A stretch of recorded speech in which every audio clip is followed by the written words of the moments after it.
Week 1, we talk about fired up and fruitful. Week 2, we talk about masters of appearance. And on week 3, we are going to talk about on the subject, fire in my bones. Fire in my bones. Everybody say fire. Parang tunog power. Everybody say fire. Fire in my bones. Napansin po ba ninyo na yung mundong ginagalawan natin, we glorify hustle. We glorify business.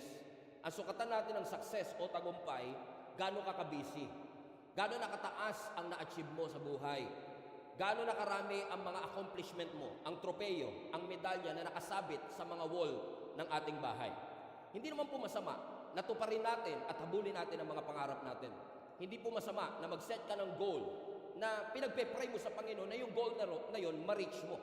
But sometimes, napansin niyo ba that in our pursuit to reach our dreams, and in our pursuit to reach our goal, something sacred is being pushed aside. Ulitin ko, sa paghahangad minsan natin na matupad po natin ang ating mga pangarap, at minsan sa paghahangad po natin na matupad po natin ang mga goal na sinet natin, lalo nitong 2025, unfortunately, yung isang bagay na sacred ang ating pong isinasantabi. That we are too busy trying to accomplish the dreams and the goals that we have in our heart, but we have neglected the place of God in our life. And listen to me, church. Kapag po sa kakapurso natin ang ating pangarap, nakalimutan po natin ang lugar ng Diyos sa ating buhay, ang laging ending po niyan, frustration at disappointment. Okay, hindi yata masyado nag-guess ang katabi mo. Re-rephrase ko. Kapag po tayo, pinupurso natin ang ating mga pangarap, pinupurso natin ang ating mga goal na hindi po masama. Pero sa pagpupurso po natin ang pangarap natin, ito po ang nagiging cause po nito ay isinasantabi natin ang lugar ng Panginoon sa ating buhay, ang laging ending po niyan, disappointment and frustration. Mangyayari sa atin yung nangyari sa unang disciple. Naalala po ninyo yung first disciple, si Peter, siya si James. They are catching fish all night, but they caught nothing. Kung ipa-paraphrase ko sa 2025, ilang taong ka nagtrabaho, wala ka pa rin naiipon. Punong-puno ka ng kapaguran, you are trying to make it to the other side, but unfortunately, you cannot see any progress in your life. Huwag kayo maingay para lang to sa katabi mo. Yung bang kakapurso mo ng pangarap mo, kakapurso mo ng goal mo, hindi mo nare-realize, nagpe-pray ka na lang pag may problema. Hindi mo nare-realize na umaating ka na lang ng church kapag napapaalalahanan ka. Na naneneglect mo yung lugar ng Panginoon sa iyong buhay, na nagsisettle na yung katabi mo sa Christianity light. Ibig sabihin, nagsiserve na lang siya out of his leftover. Na nagbibigay na lang siya out of his excess. Na nag-i-involve na lang siya out of his spare time. Pero the moment na ma-realize mo na ang buhay mo ay worship mo sa Panginoon, magbabago takbo ng buhay mo. Because our life is our worship. That God, yes, can do miracles in our life. Yes, God can send ravens in the midst of drought. Kayang gumawa ng Diyos ng mga milagro sa ating buhay. God can do the spectacular, but He can be personal to you as well. Kaya niyang baguhin ang takbo ng ating buhay. At once na maranasan mo ang Panginoon sa iyong buhay, hindi po madideny ang mga manifestations at giftings na makikita mismo ng tao na nangyayari sa iyong buhay. For the past 2 weeks, mga kapatid, paulit-ulit sa ating nire-remind ng Panginoon na once na ikaw, naglaga ka ng buhay mo sa Panginoon at ang Diyos nanahan sa iyong buhay, hindi po pwedeng wala pong manifestation na mangyayari sa atin. Itong mga manifestation na ito, mga kapatid, kailangan natin kasi kapag wala itong fire na ito, wala itong manifestation na ito, yung pananampalataya natin mananatiling mahina, mananatiling dry at mananatiling powerless. Pero hindi lang natin gusto na magkaroon tayo ng fire. Ang gusto rin natin magkaroon tayo ng fruit. Yung katulad ng sinabi sa Galatians 5:22-23, yung fruit of the Holy Spirit. Na meron tayong love, may joy, may peace, may patience. Napansin niyo po ba yung katabi niyo? Gentle na, patient na, may self-control na. Bakit? Ito yung ipinapanalangin natin. Na Lord, hindi ko lang maranasan ang milagro, mabago din po ang aking buhay. Kasi pag nakita ng tao itong fruit na ito ay ebidensya na nag-work ka talaga sa aking buhay. Posible kasi na meron kang appearance of faith pero wala kang fruit. Posible kasi na you look healthy but you are not productive. That you got the fire but you don't have the fruit. And what we've been praying for sa ating Panginoon, Lord, hayaan mo na ang bawat isa sa amin, hindi lang magkaroon ng wisdom, hindi lang magkaroon ng gift of prophecy, hindi lang magkaroon ng gift of interpreting tongues, kundi ang bawat isa sa amin, magmanifest po yung bunga na ito. Na kami mas maging mabait, mas pasensyoso, humaba itong pasensya na ito, at magkaroon po kami ng number 9. Sabi mo sa katabi mo, kailangan mo to, self-control. Amen, mga kapatid. However, hindi naman masamang magkaroon tayo ng fruit. Maganda nga, loving tayo eh. Maganda nga, patient tayo. Pero kung puro fruit pero walang fire, hindi po yan magtatagal. Bakit? Ang prutas, yung kabaitan, yung patience, yung self-control, gentleness, faithfulness, very visible yan. Pag nakita, uy, bumait siya oh, parang kumilos talaga Diyos sa kanyang buhay. Uy, ang haba ng pasensya niya ngayon ha, parang kumilos talaga ang Diyos sa kanyang buhay. Because the fruit is always visible. Pero ang fire, invisible. Pero essential. Kasi sa fire na yun, kumikilos ang Panginoon sa iyo in private. Through our Read Your Bible First Challenge. Sino sa inyo natapos nyo 21 days by the grace of God? Come on now! Lahat ng mga finisher ng Read Your Bible Challenge, ako grabe, transformative. Ako mismo, I've been a pastor of the church for 12 years, serving the Lord for 25 years. But that 21-day challenge of Read Your Bible, it transformed my life. Gawin na kaya natin 21 years. Wag na 21 days, ano? Bakit? Kasi napansin nyo, no, kung imbis na gadget ang uunahin mong buksan ang salita ng ating Panginoon, talagang may dinedevelop ang Lord sa'yo. Pag nagbabasa ka ng Bible, sinasabi ng Lord, mayabang ka, baguhin mo. Sinasabi ng Lord, ang iksi ng pasensya mo, mabilis ka magalit, ayusin mo. Di ba? Nade-develop ka. You are growing in private. Pero hindi maganda na tayo ay growing lang in private. Kailangan, hindi ka lang growing in private, but burning in public. Maganda na yes, nag-grow ka. May nade-develop sa iyong puso, pero asan ang apoy? For the past 2 Sundays, ang lagi kong tanong, where is the fruit?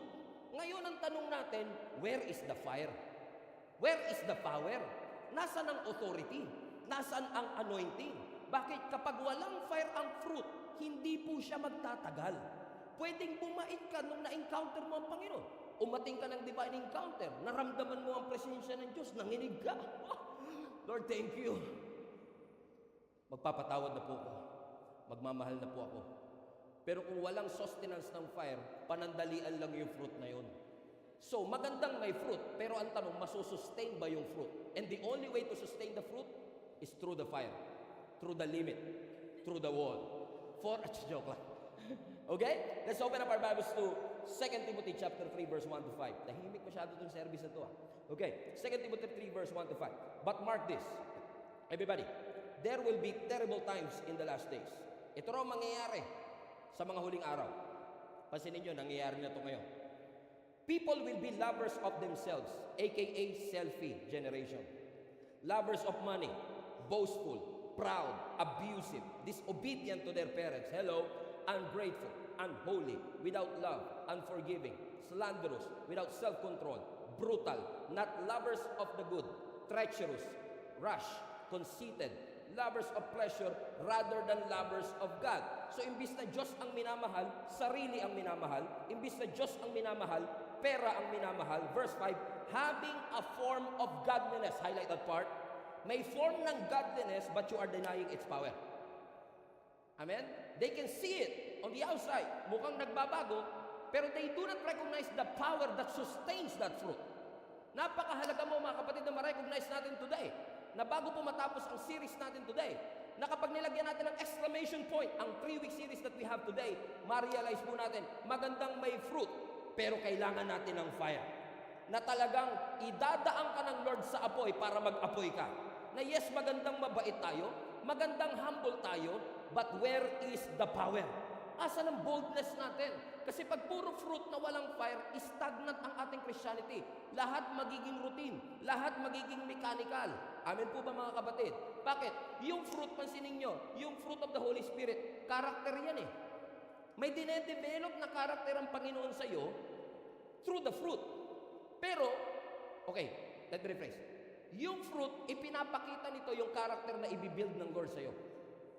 Pero ang fire, ipinapakita nito ang kapangyarihan ng Diyos sa iyo. Okay? Pansinin po ninyo, kapag nagkaroon ka ng gentleness, o faithfulness, o self-control, Ibig sabihin lang yan, kumilos ang Diyos sa iyo. So, sa fruit, God works in you. Comprende? Okay, God works in you. Pero sa fire, hindi lang God works in you, God works through you. So, mabait ka, pero pag may power, yung mga nakapaligid sa iyo pwedeng ma-impluwensyahan. So, hindi na lang ikaw nakikinabang pagka-fruit. Sa fruit kasi usually tayo, no? Pero kapag ikaw ay may fire, aba, matindi to. Doon kasi sa fire, nakikita ng tao yung working ng Panginoon through you. It shows not just how good our God is, it shows how powerful our God is. Na yes, may love, may joy, may peace, pero may boldness ba to preach the gospel? May passion ba tayo kapag tayo nananalangin? Again, where is the power? Where is the anointing? Where is the authority? Where is the conviction? Because God is working and should be working not just in us, but through us. Amen? Pwedeng polite, pero powerless. Amen? Eh, naging busy na kasi tayo minsan, yung pagiging Kristiyano natin, pabaitan na lang eh. Maganda namang maging Kristiyano, yun nga lang, baka masobrahan ka din. Sa bait, masira. Yung bait, oh, nakatingga sa katabi, masira ng bait eh. No, pwede kang polite pero powerless. Pwede kang respectable pero hindi radical. Pwede tayong maging gentle, lalo ngayon, fruit of the Holy Spirit, kailangan maging gentle. Pwedeng gentle ka nga, talagang pag kinausap ka ngayon, kamusta ka sis? Napaka-gentle mo talaga eh, no? Pwede kang gentle pero wala kang hunger for God's Word. Wala kang hunger for the things of God. So, ibig sabihin, you have the credibility pero walang boldness. Pwede kang kind pero you are no longer burning. Diba? Ang sabi ng Galatians chapter 5, ang isa sa mga fruit ng Holy Spirit, maging patient. Talagang kitang-kita naman ang fruit sa'yo. Very patient ka. Na sa sobrang patient mo, sabi ng Lord, share the gospel. Lord, be patient. Sabi ng Lord, share the gospel. Lord, be patient. Take your, okay, Lord. Fruit of the Holy Spirit, remember, Lord? Diba? Pero iba ang patient sa passive. Hindi tayo tinuruan ng Lord maging passive. Pero ang fruit ng Holy Spirit, patience. Ang fruit ng Holy Spirit, self-control. Pero minsan, self-control nga, pero nasobrahan ka naman sa control. Pati sarili mo, pag naglilingkod, kinokontrol ko na po sarili ko, pastor. Hindi ka na tinuturo ng Panginoon sa atin. All of us as Christians should be ready, should be serving, should be mature, should be steady. Sino sa inyo, pakiramdam nyo, katabi nyo, ready lagi? Yung katabi nyo, naglilingkod sa ating Panginoon. Yung katabi ninyo, nagmamature. Yes, pero pwedeng walang fire. Amen? Nawala yung passion, nawala yung gana, at alam mong ikaw kinakausap ng Panginoon. Kasi for 30 years that you've been a Christian, amen, you've been a Christian for 30 years. You've been attending the church for 30 years. Pero you realize that everything is a routine. Everything is mechanical. You are attending the church but there's no excitement anymore. Alam mo na kung kailan tataas ang kamay mo, kailan bababa ang kamay mo, alam mo kung kailan tatayo, kung kailan uupo. Everything is scripted. Everything is mechanical. Nai-excite ka na lang after pero hindi ka excited before. Come on now. Na yung dating commitment mo for 30 years that you've been serving the Lord, ngayon you are struggling to commit yourself to attend all Sundays of the month. You know it. There's something wrong. May fruit. Kita ang pagbabago sa ating buhay pero walang fire sa ating buhay. Magandang may fire. Halimbawa, Sunday, kinanta natin, Yeshua, Lord. Talagang kumanta ka, naramdaman mo presensya ng Diyos. Tayo pa naman mga Kristyano, kilala tayo, nanginginig lagi tayo eh. Di ba? Pag worship lang nanginginig. But ang hirap naman patabanin yung section na yun. Okay ba kayo dyan, guys? Part tayo dito, pamilya tayo. Di ba? Di ba? Yung parang nanginginig ka talaga, Lord, talaga ramdam na ramdam ko presensya mo. Tapos nakita ka ng kapatid mo, grabe kuya ko. Talagang naramdaman niya, kitang-kita talaga yung fire ng Panginoon sa kanyang buhay. Tama ba mga kapatid? Pero kung nanginig nga siya, pero pagdating ng bahay, sinisigawan niya naman yung buo niyang pamilya, may fire siya, wala siyang fruit. So hindi ka kapanipaniwala. Correct? E balik na rin natin. May fruit ka naman pero wala kang fire. No? Hindi. Okay. Nagbago ka nga, pero hindi ka na excited. So kapag ka puro ka fire, walang fruit, hindi ka kapanipaniwala. Pag puro ka naman fruit, walang fire, hindi ka na nagsasalita. Hindi mo na kinukwento testimony mo. You don't preach the gospel anymore. Why? Nagsettle ka na, baguhin ko na lang sarili ko. Pero tinawag ka ng Panginoon to preach the gospel. Mga kapatid, hindi ka lang anak ng Diyos, sundalo ka ng Diyos. At ang sundalo nakikipaglaban. Amen? We are meant to fight for it. hindi tayo tinawag ng Panginoon. The church is never established to pamper the saved. We are called to reach the lost. Yan ang pagtawag ng Panginoon. And minsan, naalala nyo, yung katabi nyo, nung talagang bagong Kristyano siya, nung naramdaman niya talaga yung fire, talagang on fire talaga. Naramdaman mo naman talagang pero alam niyo mga kapatid, hindi lahat ng fire, kahit gaano kalakas ang fire, kung hindi mo isosustain, mamamatay. Amen ba mga kapatid? Naalala ko nung many years ago, nagpunta kami sa Zambales. Meron diyang isla, tawag Putiput eh. Yung Putiput na yan, noong unang panahon, Virgin Island pa yan. Ibig sabihin, walang kuryente, walang masyadong sari-sari store. Lakas ng loob namin kasi pag bata ka pa, malakas pa loob mo eh. Sabi ko, mag-overnight po kami dyan sa isla na yan. Kala naman namin, marami kaming kasama. No? At akala namin may sasama sa amin. Doon pala, ang kalakaran pala ni Ron, pag doon ka matutulog sa isla, iiwanan ka talaga nila doon sa isla. So wala kaming security, wala kahit ano, wala ring kuryente. At dahil walang kuryente, nung maghahapon na, sabi nila, sir, paano ko kayo magkakailaw? Ang paraan lang po para magkailaw kayo, kailangan mag-bonfire po kayo. Sabi namin, confident kami, wag ko kayo mag-alala, nanood po kami National Geographic. Marunong po kami lumikha ng apoy. Biruin mo, alas 3 pa lang, Brad, create a time bonfire. Di syempre, ginaya namin sa National Geographic. May 2 bato, kiniskis mo. Alas 4 na, wala pa, Brad 4:30, ayaw pa rin. Namagana lang lahat. Sabi na, may alcohol ka dyan? Bigla na alcohol na. Lahat nilabas na. Hindi kami makapag-create ng apoy. Sa awa ng Diyos, di ko na alam kung paano nangyari. Nung magtatakip silim na, nagkaroon naman kami ng apoy. So di nakaupo na kami, nakapagpahinga na kami. Wala pa kaming 30 minutes, humihina na yung apoy. Ay naku, sabi ko, kailangan hindi lang siya umapoy, dapat may panggatong to. So maghiwa-hiwalay muna kayo. Di naghiwa-hiwalay kami, naghanap kami ng kahoy, naghanap kami ng mga basura, kasi kailangan mong gatungan yung apoy para manatili siyang nag-aapoy. Kasi kahit gano'n kalakas yung apoy, kung hindi ka maglalagay ng panggatong, mamamatay din siya. So ginawa namin, naghanap kami ng kahoy, nilagay namin siya. Naghanap kami ng ganito, nilagay namin. Kwentuhan na naman kami. Wala pang 30 minutes na ba? Naubos na naman. Muntik na namin maubos yung puno sa gubat. No, bakit? Kailangan kasi yung apoy, kahit gano'n kalakas, sinusustain mo ng apoy. Kahit gano'n ka on fire nung na-experience mo ang ating Panginoon, kung hindi mo gagatungan yung apoy na binigay ng Diyos sa'yo, kahit mabait ka, kung walang apoy, mabait ka lang na Christian pero walang power. Naunawaan niyo mga kapatid? So ano ang mga panggatong namin? Pag nakita mo, naku, nangihina na pananampalataya ko, attend ako ng Sunday service regularly. Yung growth track, tapusin ko nga itong growth track na to. Attend ako ng link up. Alam niyo kung bakit kailangan umattend ng link up? Kasi para mag-apoy ka, kailangan paligiran mo ang sarili mo ng mga on fire din na tao. Kasi kapag nakakita ka ng isang may apoy, nilagay mo rito, lalo kang magliliyab. Bakit? Surround yourself with people na on fire. Kung kasama mo, laging tubig. Mamamatay talaga yung apoy na yan, kahit gaano ka kaningas. It's very important for us to fan the flame. Ano ang instruction ni Apostle Paul sa 2 Timothy chapter 1 verse 6? Ano sabi ni Apostle Paul kay Timothy? Everybody read. For this reason, I remind you to fan into flame the gift of God which is in you. Come on now. Sino sa inyo naniniwala yung katabi nyo gifted? Aba, ang dami naman talagang gifted.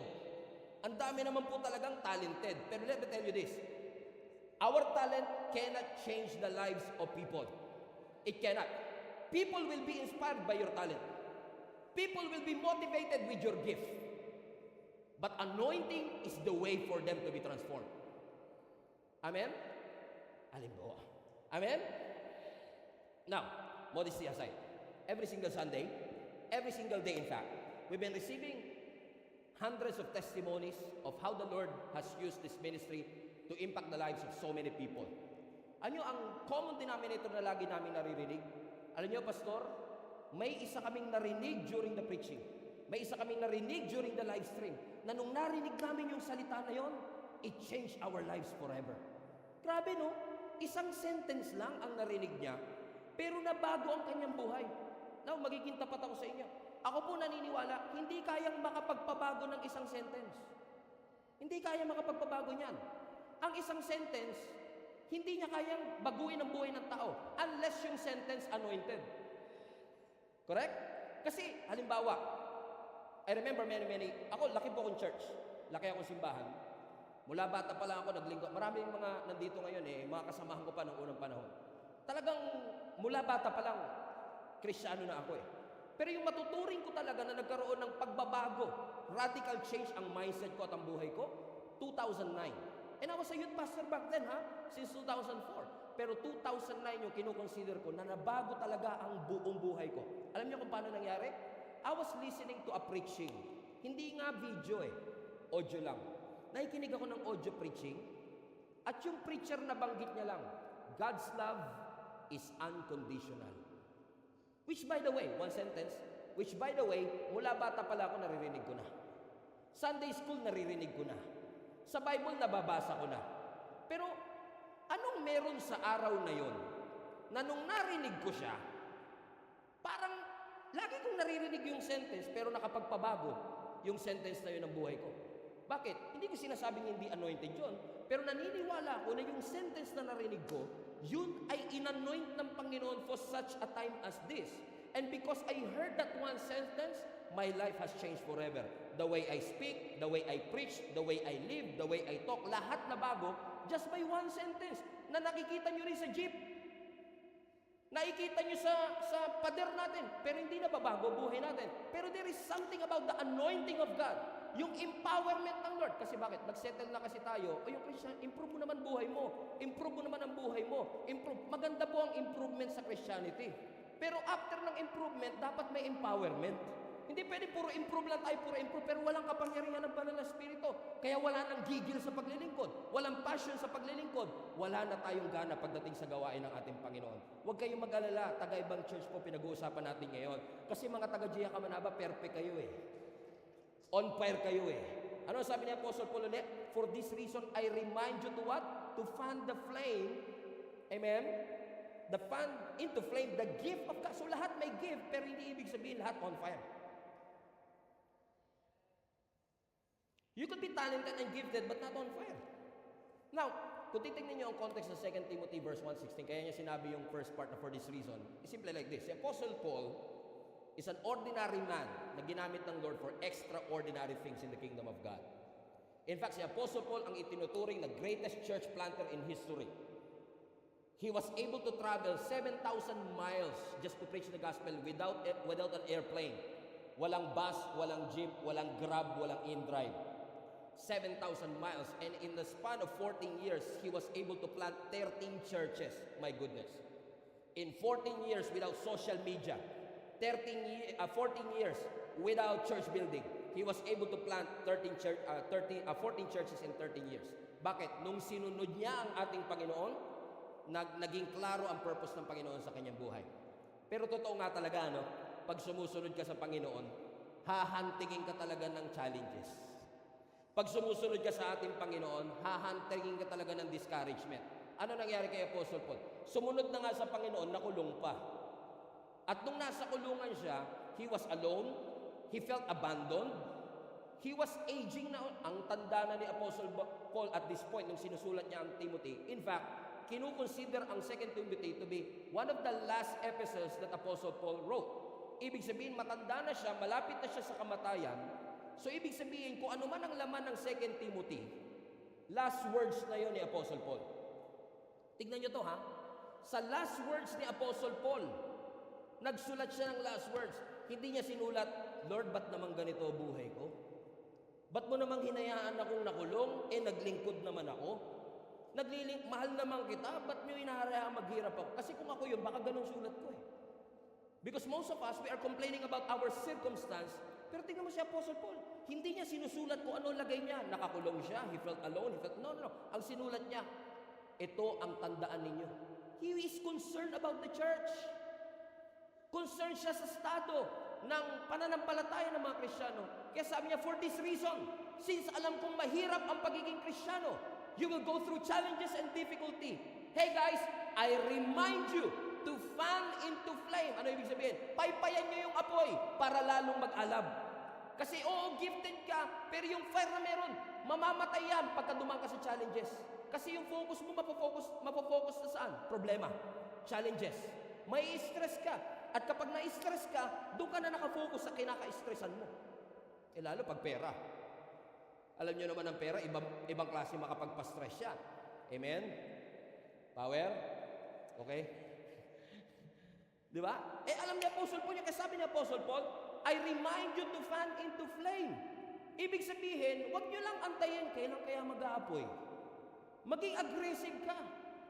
You are a force. You should fight for your fire. Ipaglaban mo yung apoy na nilagay ng Panginoon sa iyo. Yes, magandang mabait tayo, but we are not just called to behave. We are called to advance the kingdom of God. Sundalo tayo eh. Armed forces of the Lord. Hallelujah. Inarmahan, puwersa ng ating Panginoon. Tayong lahat ganun. Pasinin nyo, sa fruit, pag meron ka nung fruit of the Holy Spirit, lumalago ka? Yes. Nagmamature ka? Yes. Pero sa fire, ang nag-grow mission. Sa fire, ang nagbe-benefit yung kaharian ng Panginoon. Bakit? We keep on advancing the kingdom of God. Katulad ng ating Panginoong Jesus, mabait si Jesus, humble si Jesus. Amen. May pagpapakumbaba ang ating Panginoong Hesus. Pero kung kinakailangan na ibaliktad yung lamesa dun sa mga nagtitinda sa harapan ng templo, gagawin niya yan. Kasi on fire siya sa kanyang misyon. Alam niya ang hindi at yung dapat gawin. Kung kinakailangan i-convict niya ang mga Pharisees at sabihin niyang, you brood of vipers, you hypocrites. Come on. Kung mabait ako, hindi ko kaya sabihin yung ganun eh. Hindi, si Jesus Christ, mabait din, pero kaya niyang sabihin, you brood of vipers, you hypocrite. Why? Passionate siya. And the greatest demonstration of God's power is when Jesus Christ rose again from the grave. Then when Jesus rose again from that grave, it is a showcase of God's power. Why? Kapag on fire ka, unstoppable ka. Hindi ka talaga mapipigilan. Kahit may pagsubok, hindi ka mapipigilan. Amen? Bakit? Kasi seryoso ka sa pinapagawa ng Panginoon. Hallelujah. Okay. Ang apoy, pag tinanggal mo sa kandila, delikado. Sige po. 5 minutes. Okay. May hindi pa makageso. Yung apoy, pag tinanggal mo sa kandila, delikado. Kaya nga yung apoy, may lugar yan eh. Fireplace. Di ba? Di tayo makarelate dito kasi sanay kami sa init dito, pastor ha. Ayaw na namin ng mga fireplace niya. Pero di ba sa ibang bansa may tinatawag na fireplace? Kasi yung apoy, pag wala sa lugar, nakakasunog. Amen? So, yung apoy, pag tinanggal mo sa kandila, ano mangyayari? Delikado. Pero pag yung kandila walang apoy, walang silbi. Ano ibig sabihin mga kapatid? Magandang may fire, pero ilulugar mo rin eh. But at the same time, pwedeng may gift ka, pwedeng may talent ka, pero wala kang fire. No wonder you're burnt out, stressed out. Wala kang gana sa paglilingkod mo sa ating Panginoon. Again, taga-ibang church po ito, hindi po kayo ito. Okay? Bakit? Kasi nandun yung gift, pero walang drive. Walang gana. Parang lagi kang hinahatak sa bitayan pag pupunta sa simbahan. Yung iba yon. Amen? Bakit? Pastor, mas priority ko ngayon ang pamilya ko. Dumadaan kami sa pagsubok. And all of this, masasabi ko, kung ako lang tatanungin nyo, valid naman eh. Kasi mahirap naman talagang sumamba sa Panginoon pag wala ka ng pamasahe pa uwi. Mahirap talaga yun. Naranasan ko yan eh. Mahirap siya. Pero, where will you put your focus on? Sa problema o sa solusyon? O suggestion ko kay Lord kayo tumingin. Kasi kapag on fire ka sa Panginoon, itetest si Satan gagawa ng paraan para hipan yan. Para diligan yan. Patayin yung apoy na yan. As soon as possible. Kasi alam ni Satan, pag on fire ka, unstoppable ka. So gagawin ni Satan na lahat para mamatay yung apoy. Unfortunately, marami sa atin patay na yung apoy. Naalala niyo si Moises, mga kapatid? Tahimik ah. Amen? Naalala niyo po si Moises nung tinawag siya ng Panginoon through burning bush? Literal na apoy ito. Ang sabi ng scripture, habang naglalakad si Moses doon sa wilderness ng Midian, namangha siya. Sabi niya, grabe to ah. Halaman, umaapoy, pero hindi nasusunog. Hindi nun eh. Kasi yung halaman, umaapoy, hindi nasusunog. Milagro. Amen? Okay, hindi milagro na umaapoy yung halaman. Kaya ko rin yun eh. Gusto mo buong gubat po eh. Sila ba natin ang apoy yun eh? Hindi milagro yun. Tama, ang milagro, hindi yung umaapoy yung halaman. Ano yung milagro? Ang milagro, umaapoy siya, pero hindi siya nasusunog. Amen? Yun yung milagro. At naniniwala ako, mga kapatid, importante to. Kasi lahat ng yung mga kinakasal ko, hindi nawawala to sa sa sinasabi ko during the the homily sana sabihin ko eh. During dun sa, iba yata yun. Hindi siya nawawala sa message ko pag nagkakasal ako, sa sinasabi ganito. Pansinin ninyo mga kapatid, pag ang magkasintahan, no, o ang mag-asawa, ilang buwan pa lang kasal, sweet na sweet. Walang nagtataka. Ba't ang sweet nyo? Walang nagtataka nun. Pagkabagong kasal kayo, nasa honeymoon stage, naiinis ka pa, ang sweet nyo naman. Bakit kayo na sweet? Hindi ka nagtataka. Normal yun eh. Normal sa nag-honeymoon ang sweet. Ang nakakapagtaka ganito, 35 years ng kasal, sweet pa rin. Yun yung parang namamangha ka, tinitignan mo. Grabe oh, dumaan na sa pagsubok, sweet pa rin. Dumaan sa apoy, pero hindi nasunog. Yun yung kaya nung nakita ni Moses, teka lang, umaapoy, pero hindi nasusunog. Dumaan sa financial difficulty, nagsimba pa rin. Pinag-usapan na ng lahat, ginawa na ng kwento, nakangiti pa din. On fire pa rin siya. His back is against the wall, on fire pa rin siya. Grabe, alam ko kwento nito eh. Pero tingnan mo, ang tindi ng pinagdaanan sa buhay. On fire pa rin siya. Andun pa rin yung pangarap niya. Hindi pa rin nawawala yung drive niya. Hindi pa rin nawawala yun ang milagro. Yung dumaan ka na sa pagsubok, on fire ka pa din.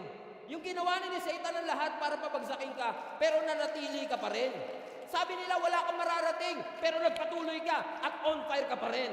Hindi sila naniwala na kaya mo magsagumpay, pero by the grace of God, nakatayo ko pa rin. You are still standing. People are not listening to you, but you're still on fire. Nandun pa rin yung anointing, nandun pa rin yung drive, nandun pa rin yung passion, nandun pa rin yung gigil, yung bangis at kilabot ng paglilingkod natin sa ating Panginoon. Why? Ilaw tayo eh. Ang ilaw dapat nananatiling maliwanag yan. Dapat tayo bilang mga Kristiyano nananatiling nag-aapoy. Everybody say, alab. Put that in the chat. Kailangan mag-alab tayo eh. After all, as sabi sa Scripture, we are the salt and the light of this world. Habang padilim ng padilim ang sanglibutan, dapat ang simbahan paliwanag ng paliwanag. Amen? Ano sabi po ni Jesus Christ mismo? Matthew chapter 5 verse 13. You are the salt of the earth. But if the salt loses its saltiness, how can it be made salty again? 3 days ko nang pero-practice yan, di pa rin. Okay, one more time. You are the salt of the earth. But if the salt loses its saltiness, how can it be made salty again? Hallelujah. Thank you, Jesus. Okay? It's no longer good for anything except to be thrown out and trampled underfoot. Verse 14. You are the light of the world. A town built on a hill that cannot be hidden.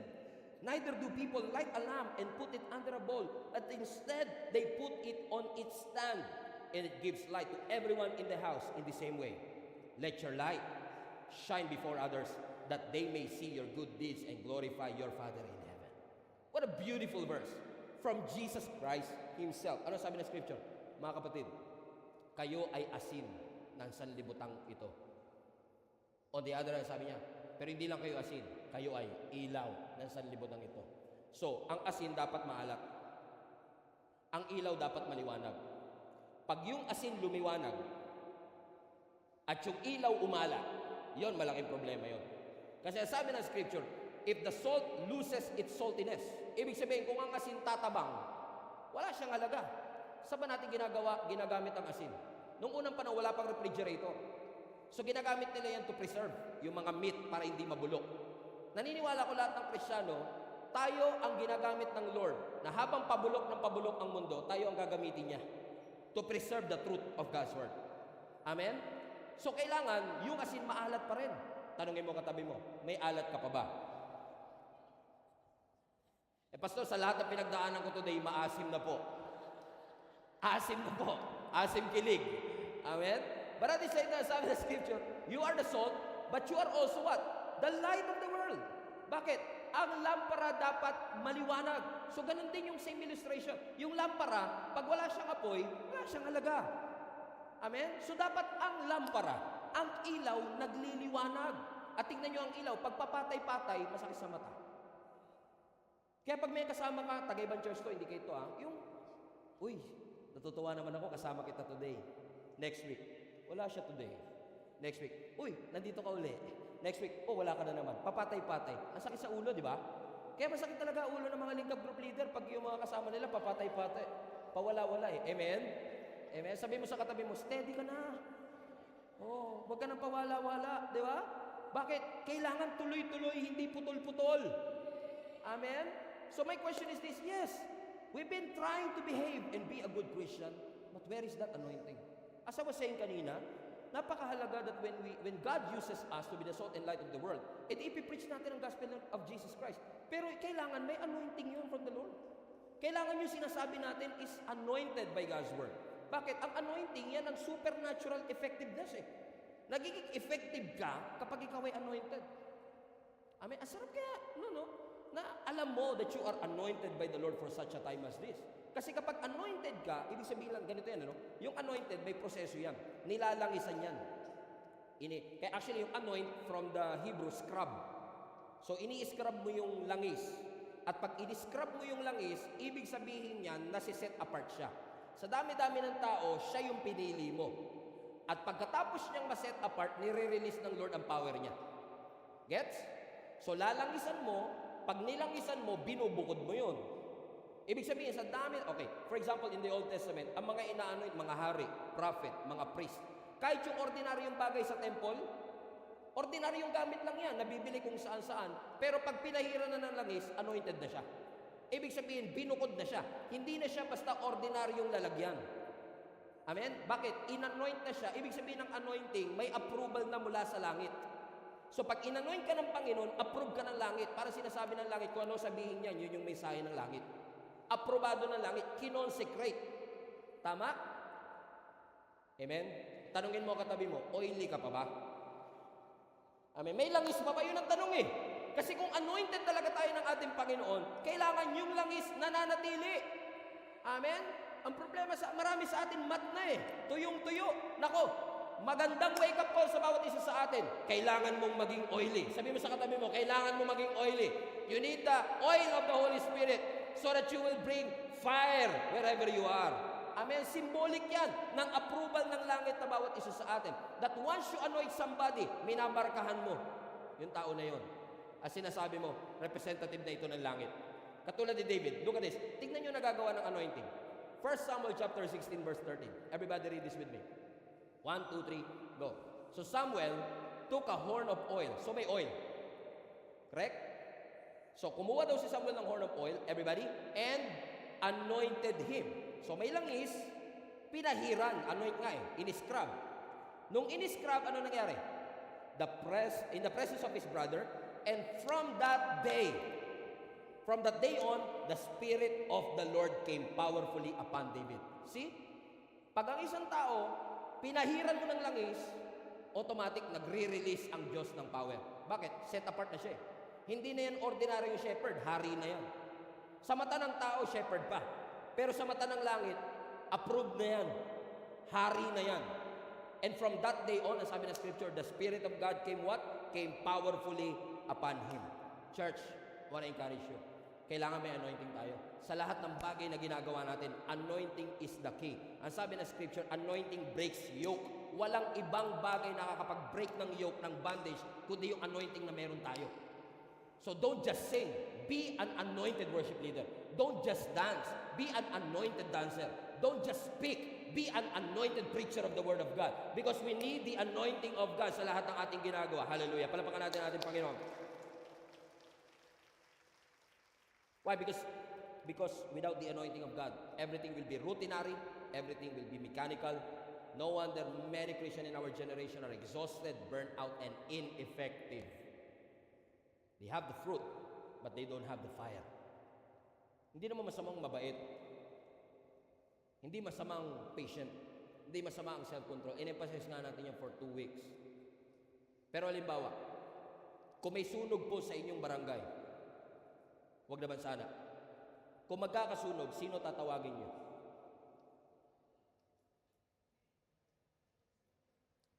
Tubero? Sino po tatawagin ninyo kapag may sunog? Bumbero.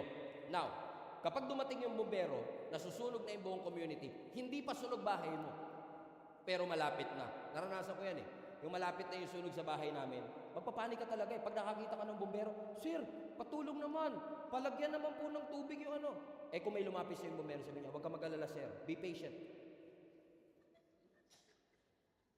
Maging pasensyoso po kayo. Mabuti ang Diyos. Andito po ako, gagabayan ko kayo, hindi ko kayo iiwan kahit ano mangyari. Sir, nasunog na yung kapitbahay, kami na po yung susunod. Huwag ka mag-alala, anak.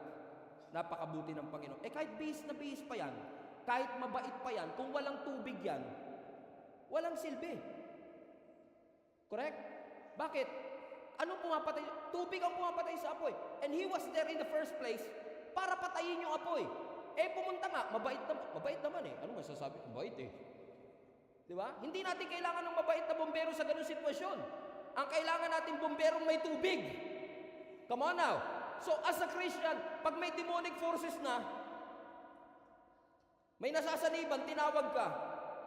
Mabait ako eh. Ayokong pagtaasan ng boses sa mga demonyo eh. Mahirap, di ba? Hindi, walang mabubuhay. Ang kailangan ano? Kawan ng Diyos. Ang kailangan dyan, soldier ng Panginoon. Yung kayang makipaglabanan. Bakit? Meron siyang kapangyarihan. Amen. Marked by the Lord to do the things that God wants them to do. Kaya sabi ni Apostle Paul, fan into flame. Paypayan mo yung apoy para lalo siyang magningas. Kasi pag nawala yung apoy na yan, sayang ang lahat ng bagay. Make sure that your fire, yung passion, yung dedication mo sa Panginoon, nandun pa rin. That every time you serve, nandun ang excitement. Kahit na 10 taon mo na ginagawa, nandun ang excitement. And I say this with all humility, for 25 years that God has used me to serve this ministry, to serve this church, every single time that I came here, hindi lang pag Sunday, every time I go to the office, nandun lagi yung excitement. Because I know that God is going to open new doors of opportunity. Laging nandun yung fire, laging nandun yung excitement, laging nandun yung pagmamahal natin sa Panginoon, at yun ang nag-i-enable sa atin para lalo mag-alab para sa kanyang kalwalatian. Amen? I don't know who is this for. Let's land this plane. Na kahit pa bumagsak ka, kahit pa nagkasala ka, gusto ng Diyos ibalik yung fire sa puso. Hindi porket bumagsak ka, natapos na rin ang purpose ng Diyos sa'yo. Si David, on fire, anointed. Amen? Pero nagkamali. He committed an adultery kay Bathsheba habang nagtitake a bath.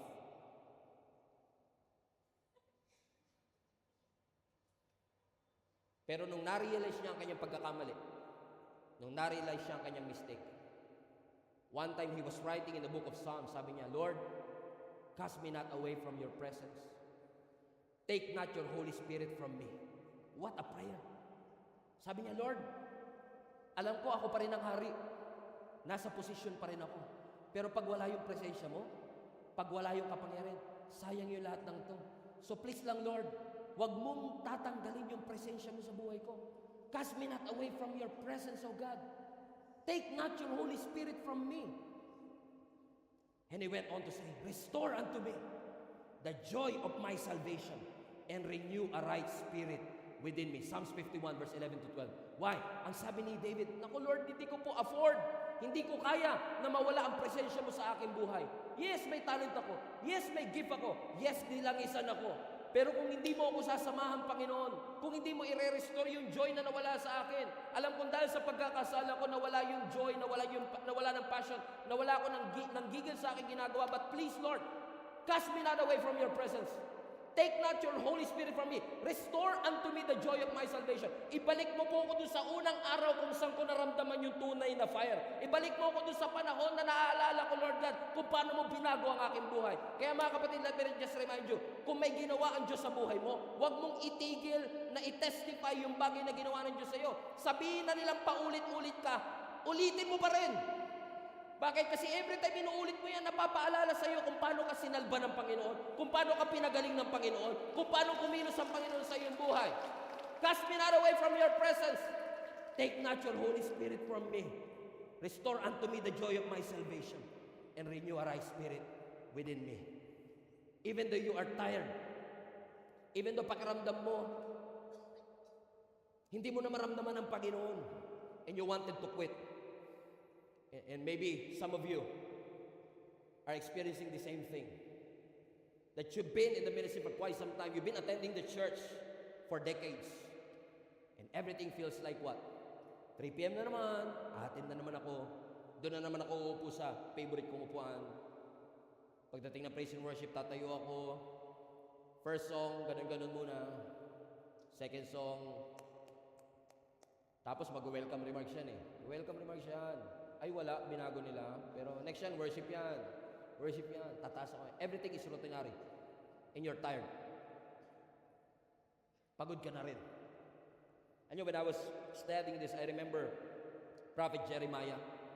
Prophet Jeremiah was used by the Lord mightily. Mula pa nung bata siya, inanoint na siya ng Panginoon to be a spokesperson of the Lord. Pero katulad ninyo, katulad ko, si Jeremiah gusto na rin sumuko minsan. Naranasan din niya yung naranasan natin. Na gusto na natin mag-quit kasi napagod na tayo. Na ginawa ko lang naman to para sumunod sa'yo. Pero ang ending, Lord, nagulpi pa ako. Ano sabi ng Jeremiah 20 verse 9, and I will close with this. But if I say, I will not mention His word or speak anymore to His name, His word is in my heart like a fire shut up in my bones. I am weary of holding it in, and indeed I cannot. Now think about this. Si Jeremiah na propeta, tinawag ng Panginoon at such a young age. Tinawag ng Lord para maging spokesperson. Imagine niyo to tinawag na siya ng Panginoon, sumunod na siya sa Panginoon, na persecute pa siya. Ginulpi siya, binugbog siya, inalipos na siya. For what reason? Dahil lang pinipreach niya ang Word of God. At dahil sawang-sawa na rin siya. Grabe, sinunod ko na nga ang Panginoon, naghihirap pa rin ako. Sinunod ko na ang Panginoon, nagulpi pa. He reached his breaking point. Grabe, Prophet Jeremiah, think about this, reached his breaking point.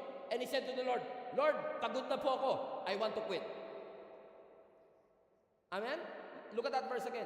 That's what it meant nung first statement. Tignan nyo, sabi niya, Lord, ayoko nang i-mention ang salita mo. Ayoko nang magsalitang muli. Pero yung propeta ka, ayoko na. Ayoko na magsalita. Ayoko nang i-preach ang word. Ibig sabihin, he's had enough. He's tired already. He wants to quit. Even this good anointed prophet is tired, persecuted, misunderstood, and wanted to quit. To the point na spokesperson ka, pero sabi mo, tatahimik na ako. Spokesperson ng Panginoon, pero hindi na ako magsasalita. Hindi ko na ipoproklama ang salita at pangalan ng ating Panginoon. Pero watch this. Pero sabi niya, pagod na po ako, ayoko nang i-mention ang salita mo, ayoko nang magsalita ng patungkol sa iyo. Pero yung word mo, Lord, na nasa puso ko, parang apoy. Parang apoy that shut up into my bones. Sumusuot sa kaibuturan ng aking buto, na kahit pigilan ko ang sarili ko kasi ayoko na, lumalabas ng kusa. Bakit? May fire from within. Gusto niya na mag-quit, pero may fire that is shutting up into his bones, that he cannot help it. Kasi pag yung tao talagang tinawag para magsalita, hindi mo mapapatahimik. Come on now. Bakit? Every time you read the Word of God, every time you go back to the Word of God as your foundation, you cannot help yourself. Gusto ko nang uminto, gusto ko nang sumuko, pero pag naalala mo ang salita ng Panginoon, bumabalik ulit sa mga buto mo. Kung bakit mo nga ba talaga pinaglingkuran ng Panginoon? Kung bakit mo nga ba talaga tinanggap ang Panginoon? Bakit mo nga ba talaga binigay ang buhay mo sa ating Panginoon? Napakabuti ng Diyos, pinapahirapan pa niya tayong mag-backslide. Napakabuti ng ating Panginoon, pinapahirapan niya pa tayong sumuko. Bakit? Every time na maiisip nating sumuko, ibabalik ng Panginoon yung mga salita na tutusok sa ating mga puso and will shut up into our bones. Bakit mga kapatid? Kasi alam ng Panginoon, this word is exactly what we need. Kakaiba ito. Merong internal force na every time gusto niya na mag-quit, tinutulak siya ng internal force. Tinutulak siya ng intense force para bumalik ka. Bakit? Parang si Peter, gustong mag-backslide. Pagkatapos mamatay ni Jesus Christ, gustong bumalik sa pangingisda. Ang sabi ng Lord, tingnan mo kung makakahuli ka. Wala siyang nahuli. Bakit? Pinahirapan ng Lord yung pagbabackslide ni Peter. Hindi ka ba nagtataka kung bakit gusto mo na mag-quit? May mga magte-text sa'yo, may mga magpa-follow up sa'yo, may mga magpapaalala sa'yo, ibabalik ka dun sa salitang tinanggap mo, salitang pinaniwalaan mo, salitang pinaglagakan mo ng pananampalataya ng Panginoon. Bakit mga kapatid? Gusto ng Diyos na mabuhay uli yung apoy sa iyong puso. You are gifted and talented, but God wants you to go back to the Word of God. nakakatulong ang Sunday service, nakakatulong ang link up group, nakakatulong ang grow track. Pero ang pinaka-basic pa rin, back to the Word. Back to praying. Basic po yan. And listen to me. Kahit na gaano ka na po ka-advance sa pananampalataya mo, nobody can outgrow the basic of reading the Word of God and praying. Kahit na gaano ka nakatanda sa ministry, 40 years, hindi mo pa rin ma-outgrow to. Ilang beses ko na nabasa yan. Basahin mo ulit. You will never outgrow the basics of reading the Bible and praying. And every time you remind yourself that even though you go through the valley of the shadow of death, you should not be afraid, for God is with me. Lord, thank you. Kala ko mag-isa na lang ako, pero nandyan ka po pala, Panginoon. Marami pong salamat. It is shutting up into your bones. Nare-renew yung fire mo. Sabi mo, susuko na ako, parang feeling ko, wala naman akong kakampi.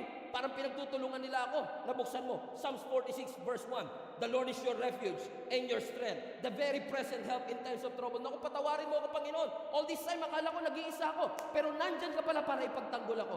The Word of God is shutting up into your bones and reminding each and every one of you, you need that fire. Balikan mo yung fire na yung kapatid. When was the last time you open up your Bibles and really listen to it and allow the Word of God to shut up into your bones? You need that fire into your bones.